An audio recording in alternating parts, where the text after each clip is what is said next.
یہ ایک سچی اور سبق آموز اسلامی کہانی ہے۔ کہانی ایک دیانتدار لڑکے کی جس نے امانت داری کا وہ نمونہ پیش کیا جو سب کے لیے مثال بن گیا۔ ایک چھوٹے سے گاؤں میں عاصم نامی ایک نیک اور دیانتدار لڑکا رہتا تھا۔ عاصم نہایت سادہ طبیعت کا، ہمیشہ سچ بولنے والا اور دوسروں کی مدد کرنے والا بچہ تھا۔ لوگ اسے بہت پسند کرتے تھے کیونکہ وہ ہمیشہ دوسروں کا بھلا چاہتا تھا۔ ایک دن جب عاصم اسکول سے واپس آ رہا تھا تو راستے میں اسے ایک تھیلا پڑا ہوا نظر آیا۔ اس نے جب تھیلا اٹھا کر کھولا تو حیرت سے اس کی آنکھیں کھل گئیں۔ اس تھیلے میں بہت ساری رقم، زیورات اور کچھ کاغذات تھے۔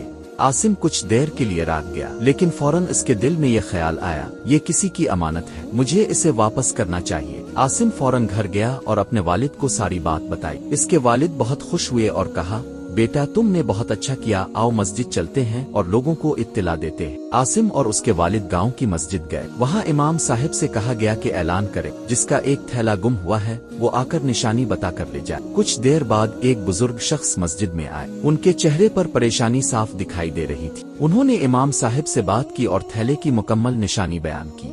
عاصم نے فوراً وہ تھیلا ان کے حوالے کر دیا۔ بزرگ کی آنکھوں میں خوشی کے آنسو آ گئے۔ انہوں نے عاصم کو گلے لگایا اور کہا، بیٹا تم نے امانت لوٹا کر ایک سچے مسلمان ہونے کا ثبوت دیا ہے، اللہ تمہیں دنیا اور آخرت میں کامیاب کرے۔ اسی رات عاصم اپنے بستر پر لیٹا، نماز پڑھ کر اللہ کا شکر ادا کیا اور دعا مانگی، اللہ مجھے ہمیشہ سچائی اور دیانت داری پر قائم رکھ، آمین۔ کہانی سے سبق، اے سننے وال، یاد رکھو، امانت داری اور سچائی ایک مسلمان کی سب سے بڑی پہچان ہے۔ جو امانت دار ہوتا ہے وہ اللہ کا محبوب بندہ ہوتا ہے، اور جو سچ بولتا ہے اسے کبھی شرمندگی نہیں اٹھانی پڑتی۔ دوستو، یہ تھی آج کی سبق آموز اسلامی کہانی۔ امید ہے آپ کو اس کہانی سے کچھ نہ کچھ سیکھنے کو ضرور ملا ہوگا۔